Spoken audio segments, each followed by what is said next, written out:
জিনিস আপনি লক্ষ্য করবেন প্রতাপনগরের নয়নের টুর্নামেন্টে ছাত্র দৌড়ের আয়োজনে ওরে অসাধারণ সেভ দিলেন এই আমির হোসেন জিকু, তার কথা না বললেই নয়।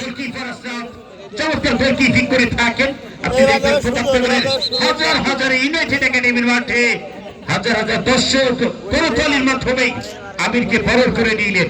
অবশ্যই কয়রা ফুটবল টিমের ওই ফারাজের শটটি নিয়েছিলেন চতুর্থ নাম্বার। আমির ভাই কিন্তু সেভ দিয়ে উঠে উঠে আবারও মারছেন ওই আমির ভাই, যার কথা না বললেই নয়। চতুর্থ নাম্বার শটটি করার জন্য শ্যামনগরের প্রতিনিধিত্ব করার জন্য এবং ওরে অসাধারণ গোল করে দিলেন ওই আমির হোসেন জিকু।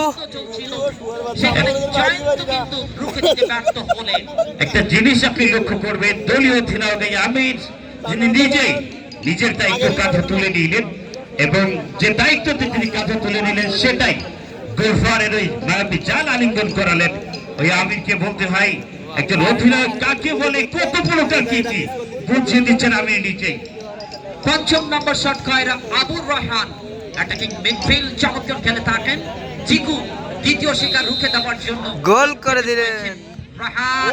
সেভ ওই অসাধারণ ওই আমির হোসেন জিকু।